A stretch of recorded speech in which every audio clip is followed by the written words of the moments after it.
സുഹൃത്തുക്കളെ നമസ്കാരം. മറ്റൊരു വീഡിയോയിലേക്ക് സ്വാഗതം.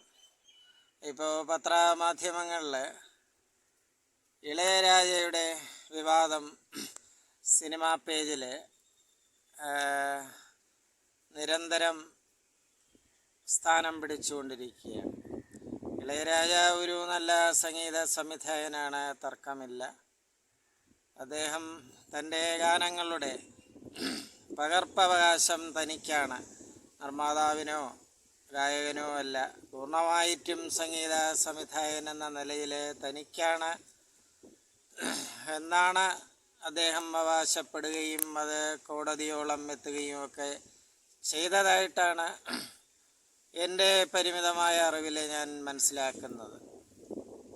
അപ്പോൾ ഇളയരാജ മികച്ച സംഗീത സംവിധായകനാണ്. എങ്കിലും എൻ്റെ 10ാം ക്ലാസ് പഠന ആ ഒരു കാലഘട്ടം മുതൽ നാളിതുവരെ എൻ്റെ ഇഷ്ട ചലച്ചിത്ര സംവിധായകൻ ശ്രീ MS വിശ്വനാഥനാണ്. അദ്ദേഹവുമായി താരതമ്യം ചെയ്യുമ്പോൾ ഇളയരാജ ഒന്നുമല്ല എന്ന് തന്നെ ഞാൻ പറയും. അപ്പോൾ നിങ്ങൾക്ക് എൻ്റെ പ്രേക്ഷകർക്കെതിരഭിപ്രായം ഉണ്ടാകാം. എങ്കിൽ പോലും MS വിശ്വനാഥൻ എന്ന സംഗീത ഇതിഹാസത്തിന് മുമ്പിൽ ഇളയരാജ ഒന്നുമല്ല തന്നെ. ശ്രീ MS വിശ്വനാഥൻ അദ്ദേഹം ഇമാതിരി അവകാശവാദങ്ങളൊന്നും തന്നെ തൻ്റെ ആ ഒരു പ്രവൃത്തി കാലഘട്ടത്തിലോ മറ്റോ ഉന്നയിച്ചതായി എനിക്ക് തോന്നുന്നില്ല, കേട്ടിട്ടില്ല. അദ്ദേഹത്തിൻ്റെ ആ ആദ്യകാല ഗാനങ്ങളും തമിഴിലെയും മലയാളത്തിലെയും മനോഹര ഗാനങ്ങൾ എന്നെപ്പോലെ നിങ്ങളും ധാരാളം ശ്രവിച്ചിട്ടുണ്ടാകും.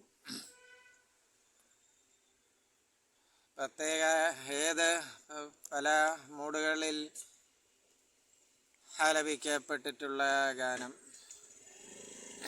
അതിൻ്റെ ആ ഒരു ഭംഗി ഞാൻ നിങ്ങളെ ബോധ്യപ്പെടുത്തേണ്ടതില്ല. അപ്പോൾ ഇളയരാജ കുറച്ചുകൂടി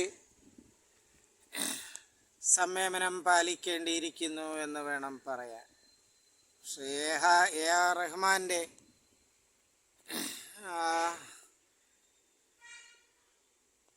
ഒരു ഉയർച്ചയും പിന്നെ ആ ഒരു തളർച്ചയും സംഗീത സംവിധായകൻ എന്ന നിലയിൽ നാം ഒക്കെ അനുഭവിച്ചതാണ്. അന്നും ഇന്നും ശ്രീ MSVയുടെ ഗാനങ്ങൾ നാം ഒക്കെ നെഞ്ചിലേറ്റുന്നു. അതിൻ്റെ ആ ഒരു മാസ്മര ഭംഗി നമ്മുടെ വാക്കുകൾക്ക് അതീതമാണ്. അപ്പോൾ എൻ്റെ ഇഷ്ട സംഗീത സംവിധായകൻ ശ്രീ MS വിശ്വനാഥനെ പുകഴ്ത്താനല്ല ഈ വീഡിയോയിൽ ഞാൻ ശ്രമിക്കുന്നത്.